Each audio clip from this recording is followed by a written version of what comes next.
Okay, welcome everyone to episode 6 of the USA Hockey Officiating ZoomCast. My name is Matt Leaf. I'm the director of the Officiating Education Program, and am happy to be the person here tonight that's going to moderate and host what should be a very interesting panel for those that are very much interested in our women's officiating program and some of the opportunities that are available out there. So bottom line is welcome, and we very much appreciate your attendance tonight. I'm going to introduce the panelists real quick, and before I do that, I want to just remind everyone that if you do have a question that pops up throughout the course of the night, you can use the Q&A section that's at the bottom of the Zoom screen, and we'll be happy, or we'll try to get to as many of those questions as we possibly can. Our panelists tonight is a well-rounded group of some of our top female officials. The first one is a young lady by the name of Jenna Janshen from Miles City, Montana.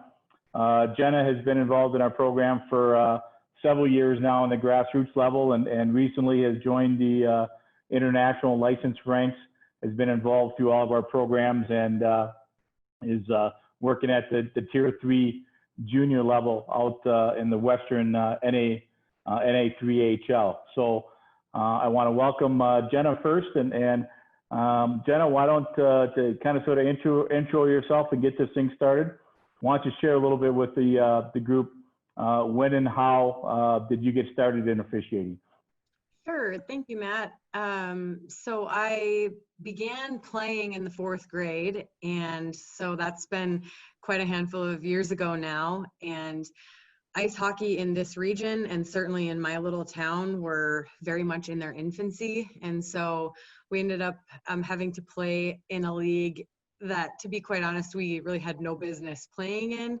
So I spent a handful of years playing really poor hockey and getting defeated.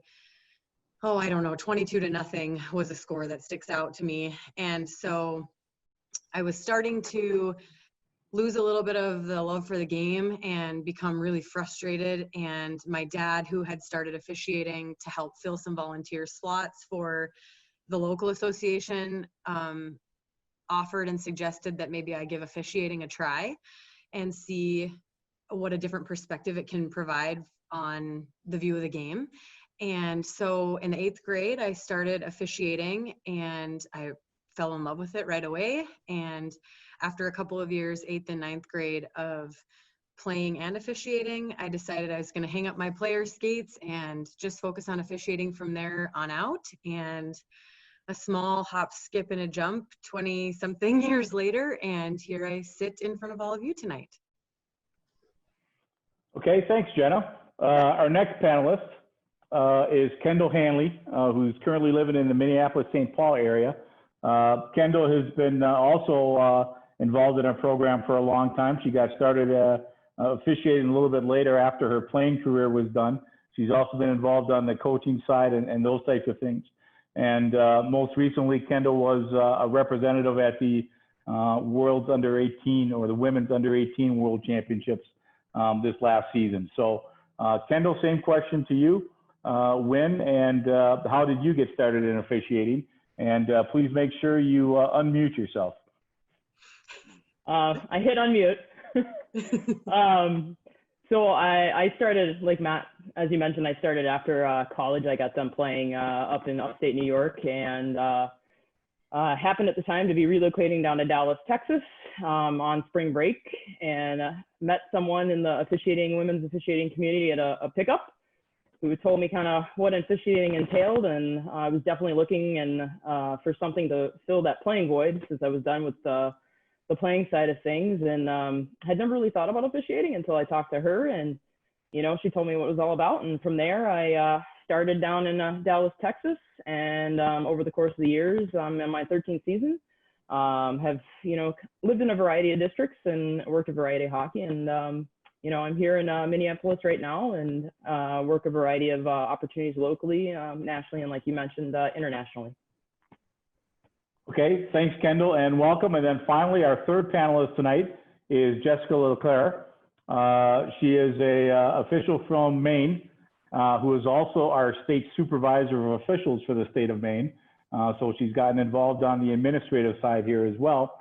And I guess she's got 20 plus years of officiating experience in her background, which was culminated with, as you can see in her background, her virtual background, and working the 2018 Winter Olympic Games in Pyeongchang. So Jessica, welcome, and maybe you could share a few thoughts on how and when you got started. Sure, Matt, thanks. So as Matt said, I started over 20 years ago officiating. My dad was an official, and when I was younger, it was just a way to make some extra money. And so I got on the ice and started doing it and continued all the way through college and post-college, and still enjoy it to this day. So pretty similar to Jenna and Kendall, and just another way to get involved in the game.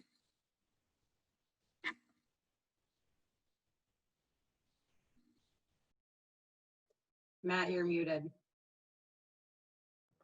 Sorry. Okay, thanks, Jess. This is our opportunity to learn a little bit about you, meaning the people that have joined us tonight. And again, we thank you very much for taking some time out of your busy schedules. We have created a little poll, is we want to gather some information from you. So there's 4 questions, and I just put them up there. You can go ahead and go through them and answer and click on whichever answer you feel is the best or best describes where you fit into the grand scheme of things, so to speak.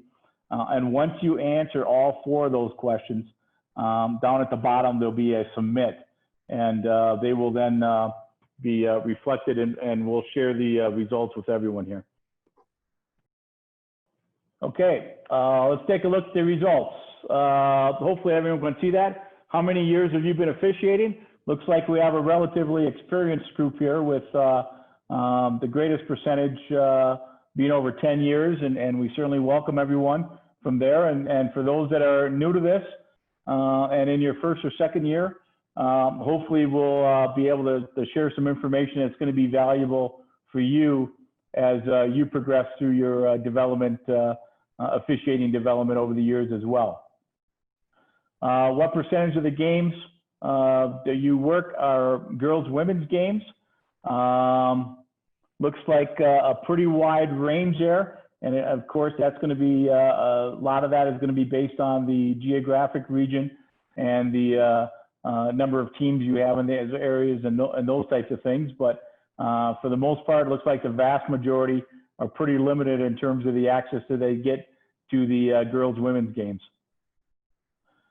How often do you officiate with other female or with female partners? Again, the majority fairly limited in terms of having the chance to work with some of our top female officials. And I'll just add that the 2 that are on board tonight that are not currently ice hockey officials, thanks for joining us as well. And you're more than welcome to join our team at some point here. Still plenty of time this season as well. And then finally, for those who are the female participants here, looks like just over half. Essentially, have you been mentored or are you currently mentoring with another female official? And a pretty good percentage of those have said yes, that they are. So that's a good thing. So thank you very much for that feedback. Very much appreciated, and it's something that gives us a little bit of an indication in terms of our audience and where we might want to go with this. So the next thing, I'm going to share my screen again and pull up a document that kind of sort of outlines each of our various programs that we have that are specific to our women's officials. And I'm going to kind of sort of go through this list and ask each one of our participants to spend a minute or 2 just explaining what exactly that particular program is about. How did that program contribute to their respective officiating development, and what was their favorite part when they participated in that particular program? So the first thing is the affiliate / district development camp. And several of our affiliates or districts do run women's development camp in conjunction with their player development process or selection process. Some of them are multi-districts, where you have 2 or 3 or maybe 4 districts that come together with the player side, but they also do something on the officiating side. So I'm going to start with Jenna, because this really was kind of sort of where her eyes got opened pretty extensively, and when she attended the Rocky Mountain multi-district camp here in Colorado Springs. So Jenna, again, what exactly is this program, the district development camp, about? How did it contribute to your officiating development, and what was your favorite part of participating? Oh my goodness. Okay, so this camp was really the start of my understanding of what is out there and what's available on at the national level. And so this is a district camp. It's a multi-district camp. So it involves several of the districts in the western half of the United States, and it's held in Colorado Springs in June. And I went there for my first time without any idea what to expect or what it was going to look like, what we were going to be asked to do, where I was at on the scale of performance versus the other officials. So I sort of went on a wing and a prayer. And what I loved about it was that it's all female officials and supervision staff. And so that was really the first time that I got the opportunity to work with any other female officials, let alone several other female officials. So it was an exciting time to know that I wasn't the only one on the planet out here officiating ice hockey as a girl. And so it was really fun to meet some of those other officials and to network with them. It was huge and incredibly critical to the development of my officiating. I learned so much in such a short amount of time. I was sort of drinking through a fire hose that first go round, but it was amazing because I left with a lot of really quality information to go back home and work on.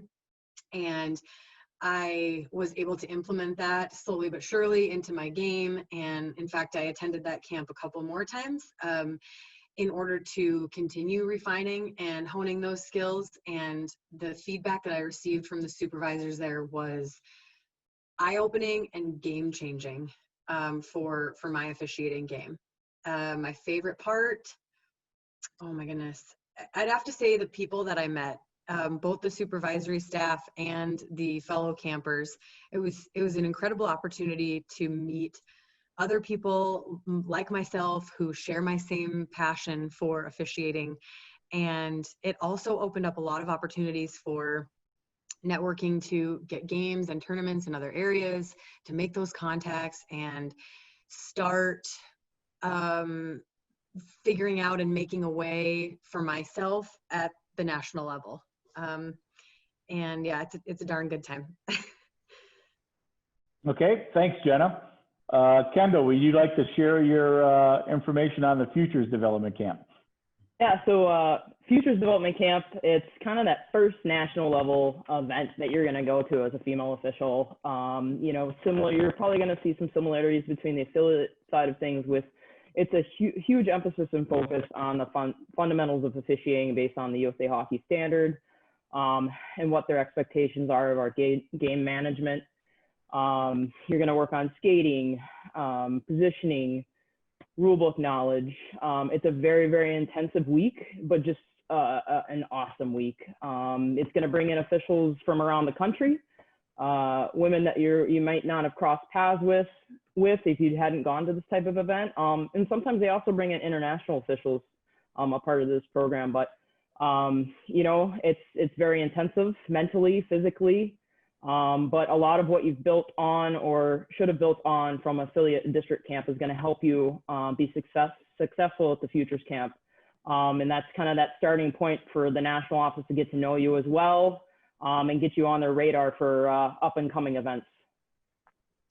And then as far as a memory, teamwork. It's a huge, a lot of team building. We were divided into teams back in the day. We did our event up in Rochester, and we had a big showdown on the ice ball challenge last day. So just the teamwork through the entire week, and each of us encouraging one another to continue and push through, you know, the full week. Okay, thanks, Kendall. Jess, how about the elite officiating experience? All right, so the elite officiating experience is sort of the highest level camp that we have at USA Hockey on the women's side, and it starts to prepare you for potentially getting licensed as an international official, and it is run like an international tournament. So very different from the Futures Development Camp experience in the sense that you have a lot more free time, a little less classroom, but real game experience. Coolest part about the whole thing is not only do you get to spend a week with some of the female officials you've been going up the ladder with the last few years, but it's been held in Lake Placid, which is a pretty cool place to skate and work games. But it's really the step right before you get an opportunity to potentially get licensed as an international official. Okay, thanks, Jess. Jenna, we're going to go back to you on the girls' women's national tournaments. Sure thing. So the interesting thing about my particular path was that I attended a national tournament, I believe it was before any of my development camps, or maybe shortly after my first one. And so that was another eye-opening experience for me, not having a ton of background on what was going on at the national level. And man, what a cool experience, because the stakes are high and everybody is going for broke and they're playing their hearts out, and you know, the expectation to perform and to be successful as an official is high, but the reward feels really amazing when you're able to get out there and do your job successfully. So those are held in different locations each year, and there are different age levels. There are there's a youth girls side as well as a women's side. And if you're ever invited, I would strongly suggest you take the opportunity to go. And then what's great is if you continue to attend those year after year, it becomes an opportunity to reunite with the people that you've built these relationships with over the course of these development camps and the course of time. And it becomes so much fun to work with people who you now consider friends. And yeah, it's always fun to see everybody year to year and see how their development and their growth have been over each season. And yeah, it's just an exciting time for USA Hockey. Okay, thanks, Jenna. And Kendall, the Upper Midwest Girls High School Elite League is in your backyard in the greater Minneapolis metropolitan area. So maybe you could fill our audience in a little bit about what that curtails and what the experience has been like there. Yeah, so it wasn't always in my backyard. Coming from Texas, I'd have to say this opportunity has been a huge part of my development, just because it gave me the opportunity to officiate really high-level girls 19, 16 games, which I didn't necessarily have access to in Texas all the time. So the league is held. The culmination of the league is a tournament in October. It's scheduled by the national office, and we have a lot of high-level supervisors coming in to work with us from other areas of the country. So you're getting constant feedback, you're working multiple games a day. It's the 3 official system, so getting the opportunity to work not only as a referee, but also as a linesman. Again, just an invaluable opportunity for us as female officials, just to one, come together, meet other people from around the country again, and just keep fine-tuning our needs and our development as officials. Okay, Jess, what's your experience been like with the ACHA?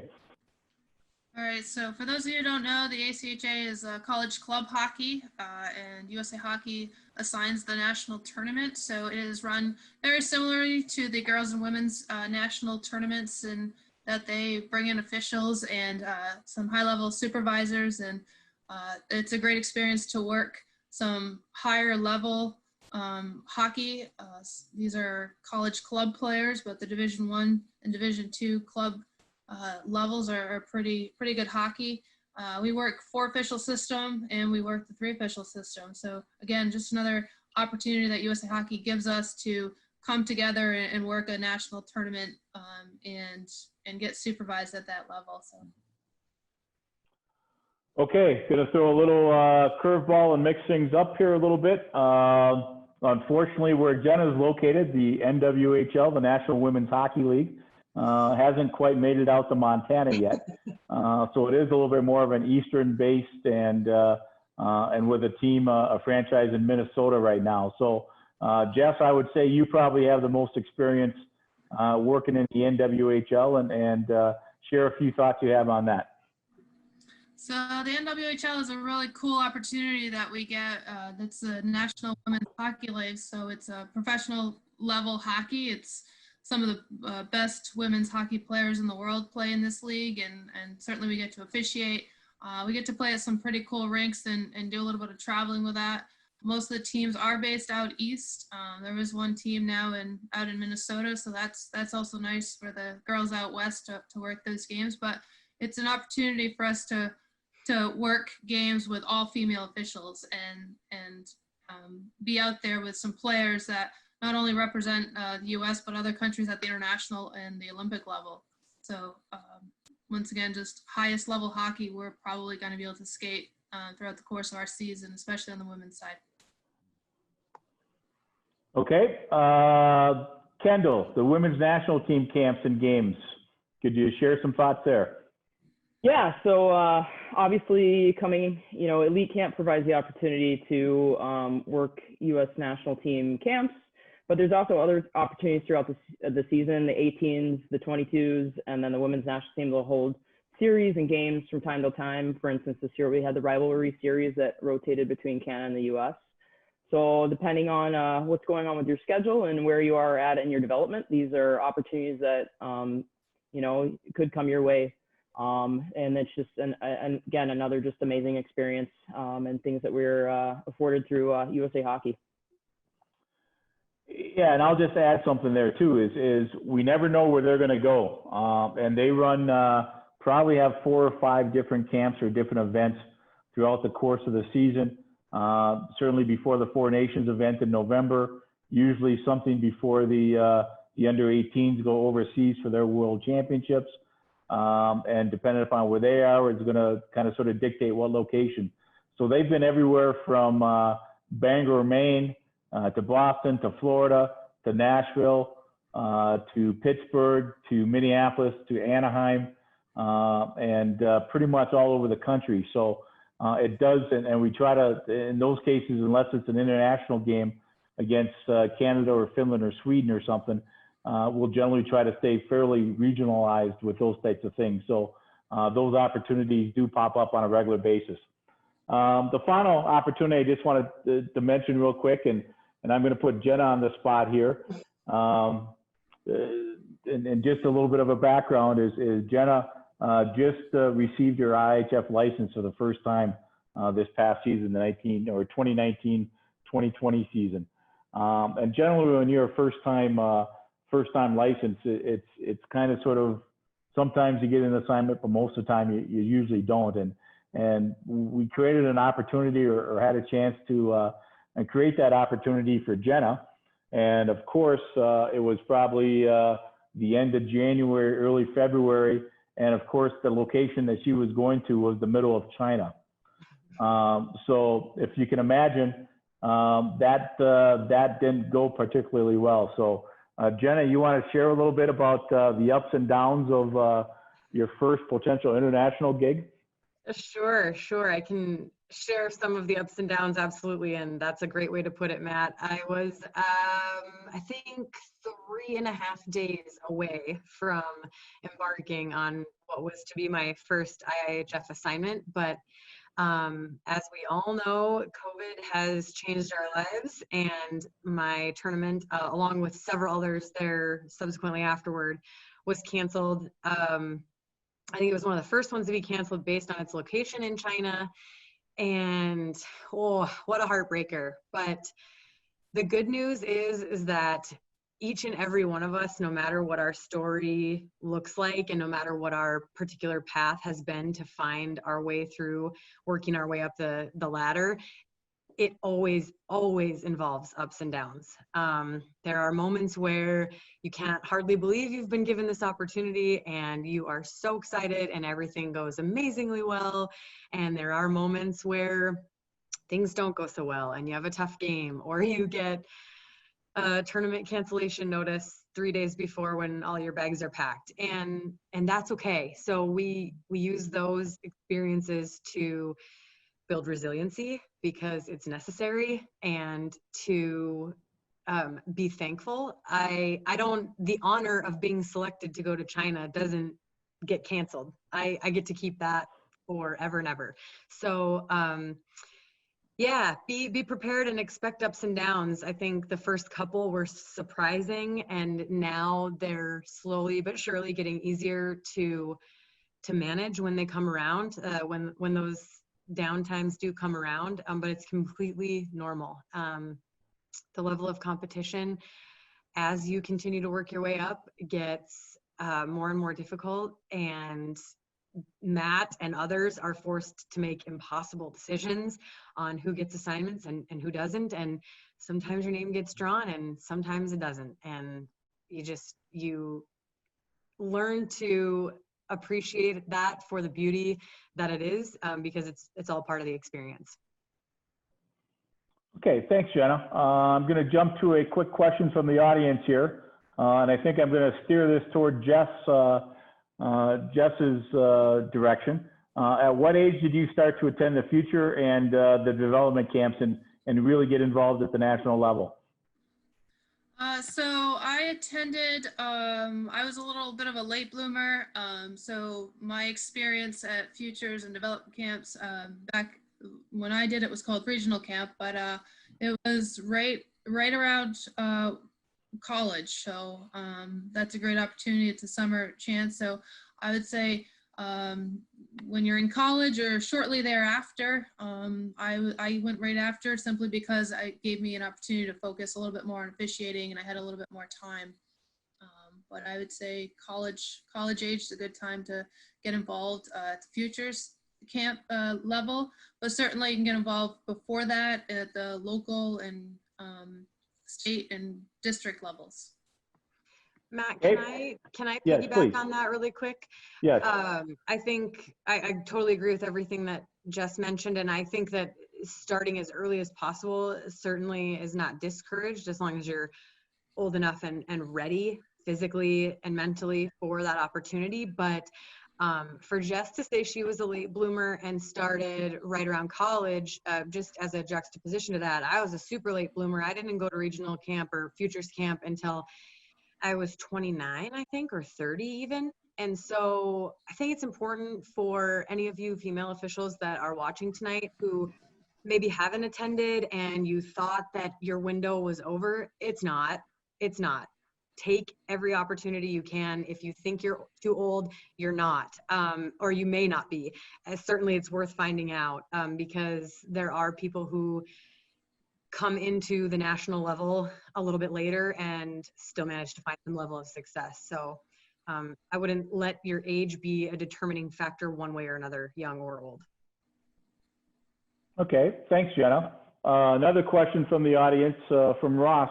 This is going to be, I'm going to steer this one towards Kendall. Okay, and the question is, what spark or experience in your career or even in life was it where you finally felt this was the correct path you wanted to pursue for a profession or certainly work in the highest level, and when exactly was that? Well, there's probably two parts to this question that I can say in my lifetime and my officiating career. The first was just that first interaction down in Dallas, meeting someone who was already tracked in and starting to work the national and international levels of hockey on the women's side. Coming from a competitive background and playing college hockey, I just was trying to figure out what to do with myself, and I was so used to training every day, in and out, being on a team. So that was step one. I then kind of continued down and was officiating and coaching at the same time. I was running programs director of hockey, which brought me to Colorado. And while I had an amazing time in that role, it started to kind of impact, and I was forced to kind of choose between either, one or the other. And for me, I had to take a step back and say that, I really wanted to pursue officiating to its fullest extent, put every single effort that I could into becoming the best official that I could be. And so I took a step away from the full-time coaching side of things. And so I've just focused on officiating. I still obviously learn a lot of things on the coaching side too, because I think understanding the game from a coach's perspective helps you as an official. But, that was that second path and that spark where I loved it so much, the environment that it gave, teamwork, camaraderie, and just pushing yourself to that next level. Okay, thanks, Kendall. Okay, Jenna, this one is for you. As we were preparing for this webinar, you mentioned you were from an isolated, non-traditional hockey area, and it took you some time to find out about the opportunities that are out there. So what advice do you have for that young female official, or any younger official for that matter, that is hesitant to pursue those opportunities or kind of sort of get involved in some bigger and better things? Yeah, that's a pretty simple one to answer, Matt. My advice for those officials who might be a little bit hesitant to jump out there and take an opportunity that might put them on a national scene or even a regional or district level scene is go. Just go. Absolutely, at any opportunity, if you have it, if it's at all possible for you to say yes to a USA Hockey opportunity, please by all means do it. And there's a couple of reasons for that. The first is that you never know which opportunity, development camp, tournament is going to provide you with the supervision that will create that aha moment or that breakthrough performance where all of a sudden things start clicking and you start to really understand the next level of officiating and of your skill set. And you never know which opportunity is going to put you in contact with another person who can become a networking opportunity for the next opportunity. So it's important to push through that hesitancy and those nerves. In the 17 years I've been doing this, that nervousness for me has never gone away. So I've had to learn personally how to not only live with those butterflies and that nervousness, but how to use that feeling as how to harness it and use it to drive my performance and make me better. If you're nervous about an opportunity, good. It's okay. You should be a little nervous. That's great. Use that energy and use it to propel yourself to the next level.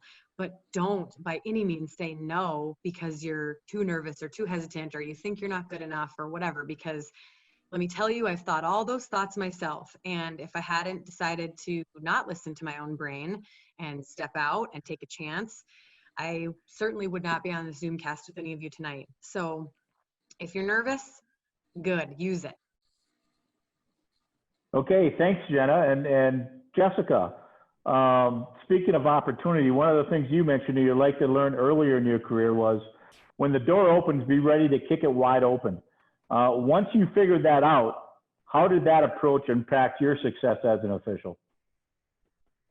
So to me, and this is a Matt Leaf quote directly to me at Elite Camp. Thank you for that, Matt. But to me, it means that, as Jenna was saying, take advantage of any opportunities that come your way and be prepared for those opportunities. Ask the questions and put 110% effort every time because, like Jenna said, you just never know who might be there, who might be watching, who might be on the ice with you, who might be on the bench coaching or a player or somebody in the stands. And those, once one door opens and you kind of creak it open, you don't know what else is going to come your way, and taking advantage of those things. And certainly, we talked about Jenna's IIHF, experience this year and having to go to elite camp. I had a very similar experience other than I didn't get an assignment the first time around. I was fortunate that there was or unfortunate, I guess, for the official from another country who got injured about a month before the IIHF tournament. And, the door was open and I got a call and said, hey, in a month from now, can you be in Buffalo for a tournament? And, there was no way I was going to say no to that opportunity. And I spent an entire month over the holidays learning the international system, learning the international rules. And it's really taking advantage of those chances and making the best of it. Okay, Kendall, you've talked a lot about the pathway to success being an official provides, and you wish you would have learned about it much earlier during your playing days. Share your thoughts on that. And could you elaborate a little bit for the group on what you're talking about with a pathway? Yeah, so like I said, I started after college. I grew up in North Carolina, and I played with both boys and girls, so youth and a girls team. And at the time, officials were on the ice, we saw them, but I never had anybody come in and actually, sit me down or talk to us about, what opportunities were available at the time to officiate, and there may have been a female official on the ice, but I can't recall, if there was back then. So I think as I've gone on, I think it's just been awesome to see that there's more and more awareness to officiating, but also the opportunities that exist for females. So just the more exposure, I think it sets you up for just, maybe I would have been a better hockey player just because, as an official, it's helpful to understand what's going on the ice around you to help you with your positioning and react to things. What's the zone entry are they using today or back check? And the other side of it is just, like I said, teamwork, resiliency, grit, communication. All of these things that, you develop as a player, but I think would have been fine-tuned, if I had started officiating sooner. I know there's a lot of things that go on in life right now, and the expectations on our athletes and officials are increasing, but I think there's an easy way to balance it out. And if you're a rink rat like me, I think it's something that I wish I had gotten into a little bit sooner and could have incorporated in my everyday life, but I'm really glad I found it when I did. Okay, thanks, Kendall. Actually, I want to throw a question or address a question here from our neighbors to the north. We have a gentleman that's from Quebec that's involved on the, very much involved in the women's programs and those types of things. And he's asking us from a recruitment standpoint, where do you feel would be successful to find new young officials for the continued success? And at what age do you feel that girls should get involved even as they continue to play? What do you suggest for the girls on the call in regards to being a mentor and those types of things?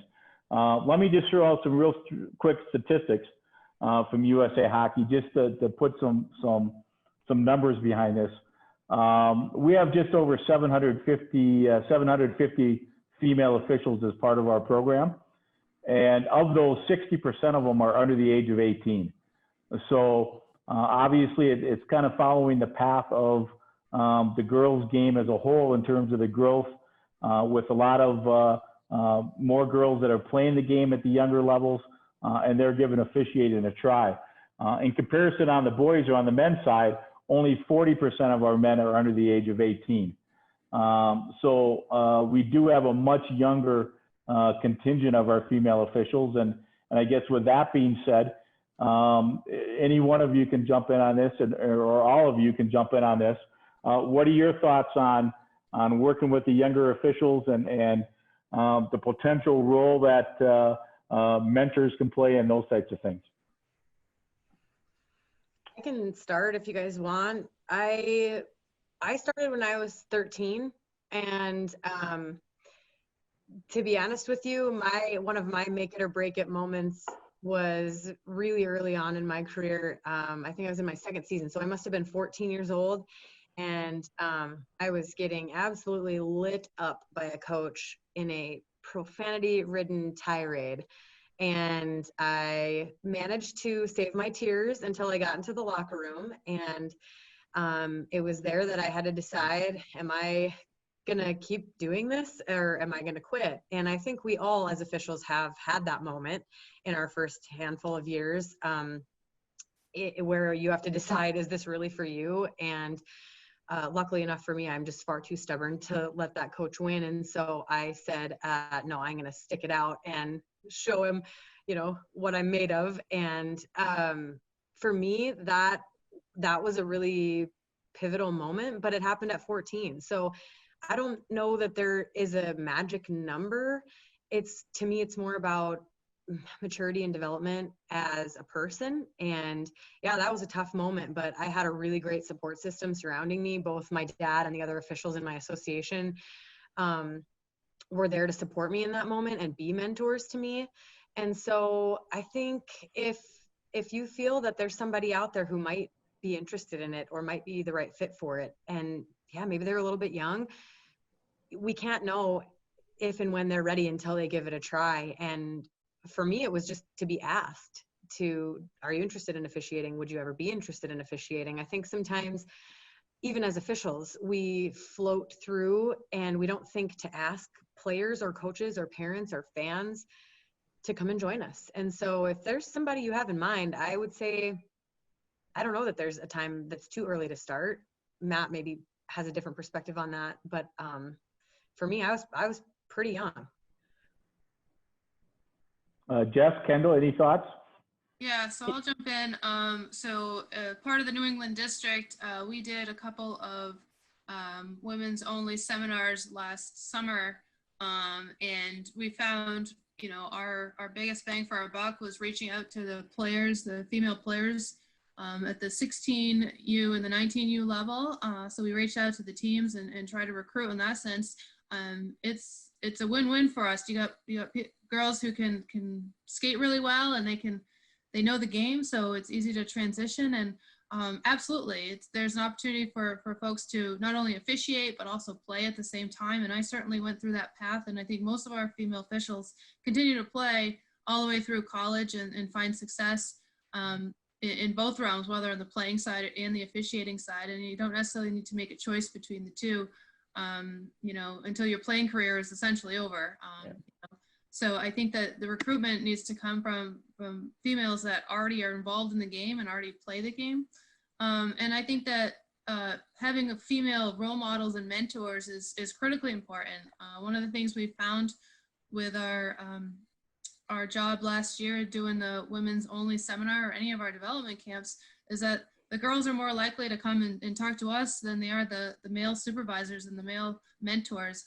We seem to have a better relationship and rapport with them, and they're more comfortable. So I think having female mentors for these girls is the critical piece of the puzzle, and we're usually able to relate to them much better than the men are.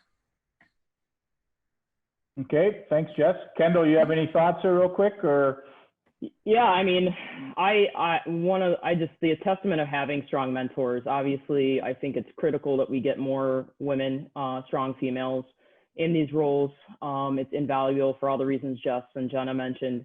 But just in general, from, you know, if you're thinking about starting officiating or encouraging some younger female officials to do it, you know, and you have any opportunity to be a part of that support system and that structure, let's provide that positive environment for not only all of our young officials, but, you know, especially for our female officials. You might, if you don't have access to a higher level female official in the area, let's work together to network to find that support system to give them someone that they're comfortable talking to. You know, it's been invaluable to myself and obviously Jess and Jenna. So I think the bigger network that we can create and the bigger support system that we can make, it's just going to only help increase our numbers in officiating, but also allow us to retain those numbers. Okay, thanks, Kendall. Jenna, another question for you. You cited 4 situations in your career, 2 times where you felt you were supported by other officials and 2 times you felt that you were not necessarily supported by your partners and the other officials. How have those challenges impacted your career? And I guess even more importantly, you've also talked a lot about confidence and gaining confidence. How important is that confidence to the success that you've been able to achieve?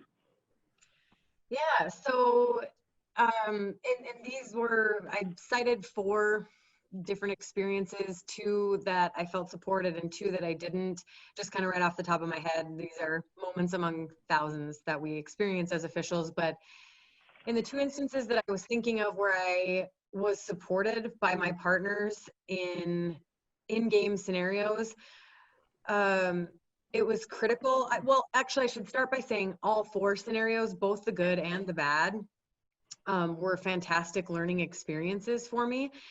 Even in a negative situation, we can turn that into a positive learning experience. And so the positive, supportive moments where my partners had my back, it made me recognize that that's exactly who I want to be as an official to all of the partners that I work with. So they were great moments of learning that it feels really amazing to be supported and to be an equal contributing member to the officiating team and to be treated as such. And so I took that as an opportunity to remember and to learn how to treat other officials when I'm their partner. And in the scenarios where I didn't feel supported, it taught me that I had to have the confidence to stand on my own 2 feet and be able to know that I was making the right call and completing the job to the best of my abilities, whether or not my partner was going to have my back or not. And I think sometimes it's important to know that that's going to happen sometimes to all of us, male or female, experienced or inexperienced. We're going to have moments where our partners just miss the mark on supporting us. And sometimes it's inadvertent and they don't even recognize that they're missing an opportunity to support you. But it taught me that I've got to be able to be confident enough in myself to know that I can defend any and all of my calls and I know what the heck I'm doing out here. So it is critical. Confidence is critical to the success at your current level and also to finding success at the next level. And that confidence has to build with you. And it is absolutely a work in progress. For me, it was preparation and rule knowledge and spending time on and off the ice and accepting opportunities for development camps where I could learn and grow and be better so that when I stepped on the ice, I did have the confidence to perform the job without self-doubt. Okay, Kendall, and this is kind of sort of a joint question, kind of sort of from the audience, but also something that I had thought about in our preparations here. You've taken on a little bit more of a full-time officiating role, working NCAA Division I, you're working within the Junior Officiating Development Program, and even had that opportunity to work at the professional level through some of the NHL initiatives. How has your experience through the various opportunities that you've had prepare you for those types of challenges? You know, honestly, every single opportunity I've had has helped prepare me for these types, you know, the NHL initiatives, NCAA hockey, IIHF, you know, the foundation and fundamentals. If you don't have those, you're not going to succeed at those levels. You know, having a support system, that was another benefit of just, you know, having that pathway, working your way up, mastering each level that you're at and moving on. You're going to meet amazing people along the way that are going to provide that support system. You're going to build relationships with folks that are your mentors, you know, partners, teammates. But, you know, if I didn't have the strong background I had with USAH Hockey and the development opportunities I had, whether it was flying to Minnesota for the elite weekend, coming out of Texas, you know, futures camp, elite camp, I wouldn't have been prepared to hit the ice, you know, last September. So it doesn't happen overnight, and you might take, every season is different than the season before it. You might take steps forward, you might take steps backward. You're going to build a lot of grit along the way, but it's definitely a process. And, you know, I'm thankful for the support that I've had and continue to have with, you know, the positive mentors around me. Okay, and on the flip side of that, Jess, you've managed to work the highest level or get to the highest level of officiating at the Olympic Games. And obviously, I think we all know there's a tremendous amount of commitment and dedication that's involved in getting to that point. But you also had to manage your career and a full-time job and everything else that's involved with that. How difficult is that? And what are some of the things that allowed you to be able to balance and juggle both of those avenues and both of those pursuits? Yeah, so I think for me, one is not separate from the other. A commitment to be successful and dedication to what your goals are. There's certainly some sacrifices that I had to make in my professional career in order to put officiating sort of as a priority for the time being. But I also made sure that, during the off season, that was the focus on my professional career, and made sure that during hockey season, I had a very flexible job and career that I was able to take some time off. But there certainly weren't any there were certainly a lot of sacrifices made on both ends. It's a running joke at our house. The only vacations I ever take from work is for hockey.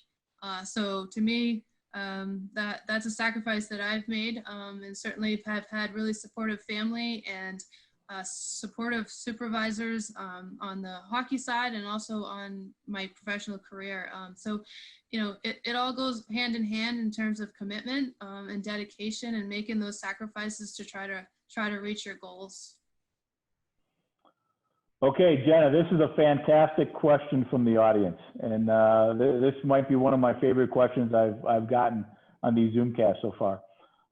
As a female official, I'm often the smallest person on the ice, both compared to my partners and the players.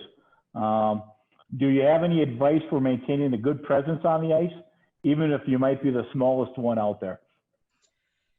Yeah, that is a fantastic question. And unfortunately or fortunately, depending on how you choose to look at it, I do not struggle with being the smallest anything, anywhere, ever. So I can't necessarily personally relate, but I can tell you that one of the most incredible skaters that I've ever seen, both technically and in the officiating realm, is, I don't know, maybe 5'1" on her tallest day. And I call her Shrimps, actually, because she's so small, but she has seen international success and is working the highest levels of hockey and does not let that get in her way. You may have to fight a little harder for the right sight line and learn detailed information about what those sight lines are and where you can find them so that you can see the play that you need to see from your perspective rather than from someone like mine.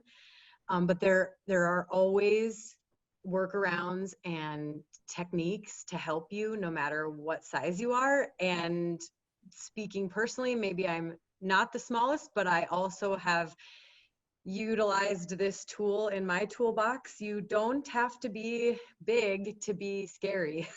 So I use my voice and my confidence and my overall presence to help make up for any deficiency that my size might incorporate.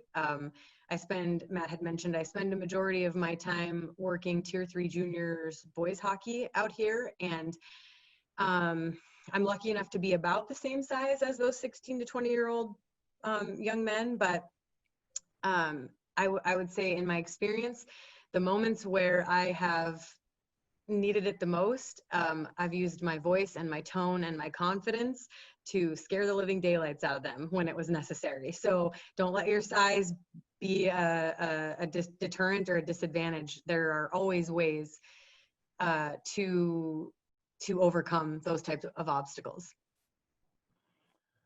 Okay, Kendall, what was the most difficult aspect you had in transitioning from playing to coaching?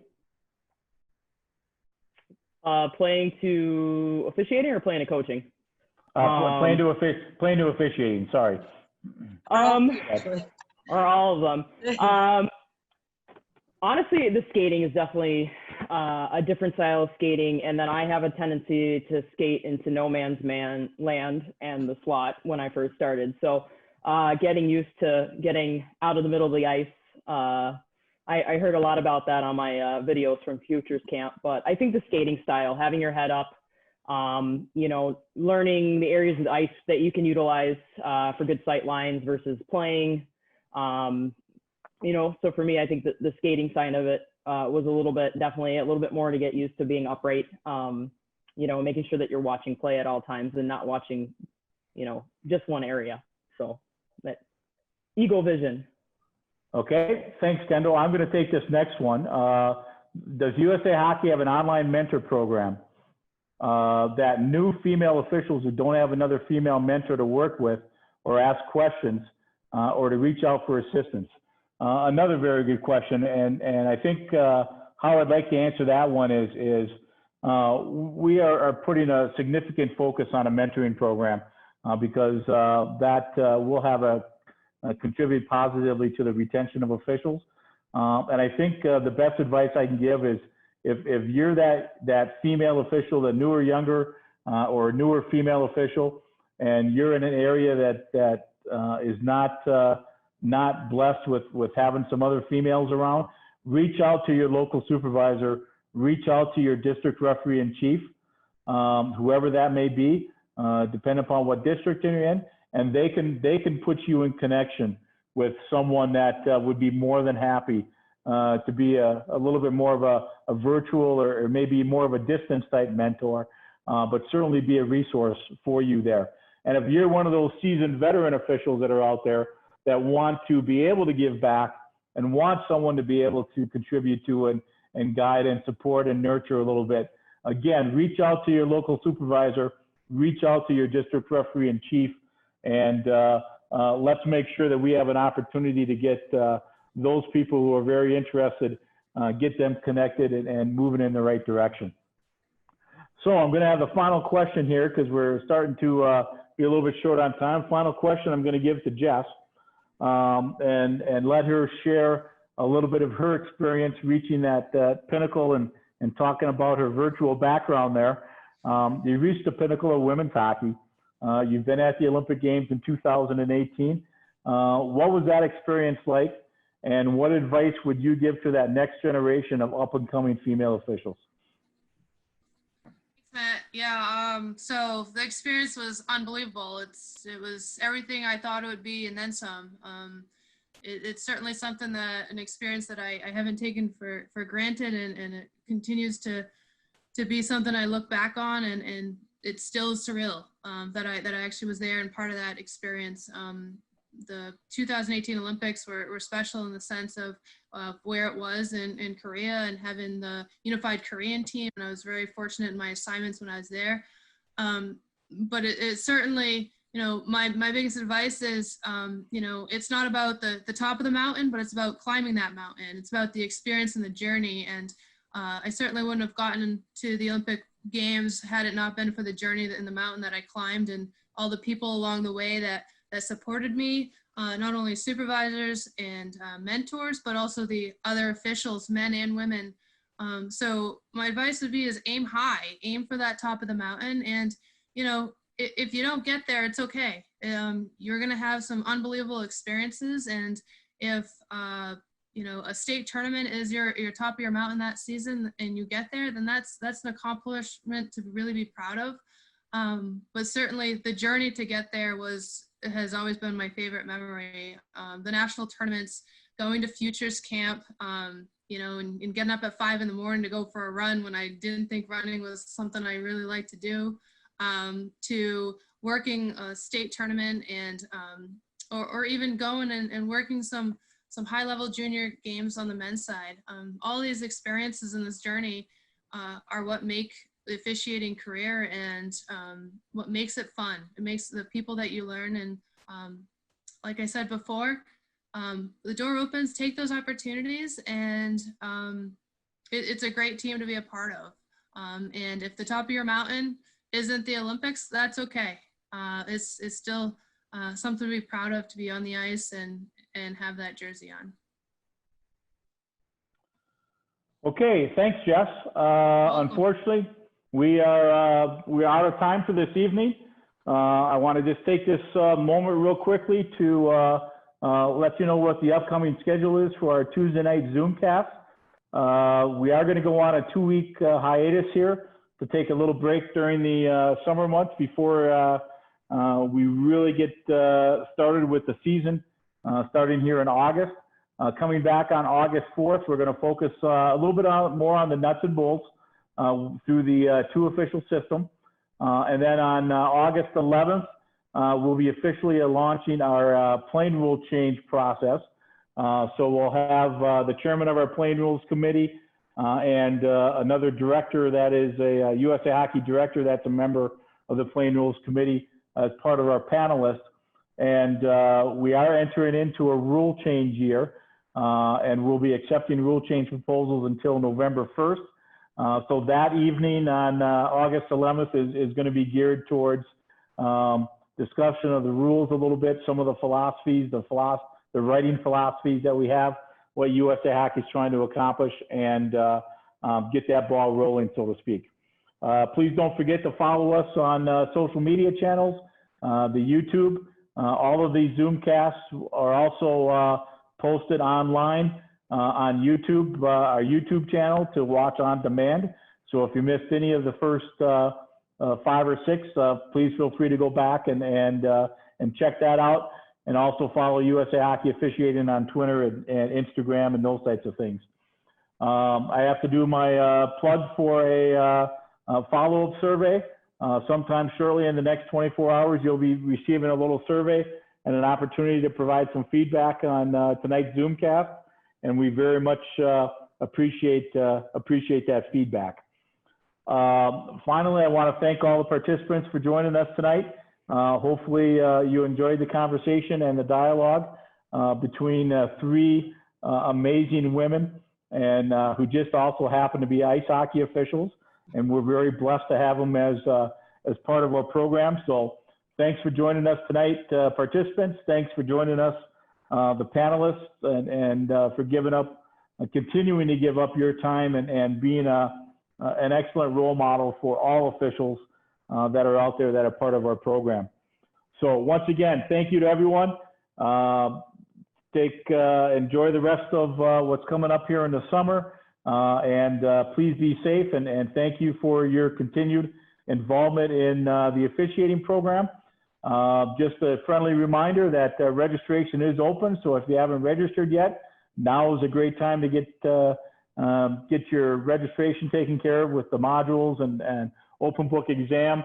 And there's more and more of the virtual online classroom seminars being posted now, including 4 coming up in August that are going to be hosted by the national office. So those are posted on usahockey.com in the seminar catalog, and we'd love to keep you involved in those things as well. So once again, thank you to everyone for joining us tonight. We wish you the best, be safe, and we look forward to getting everyone out on the ice very shortly. So thank you, and good night.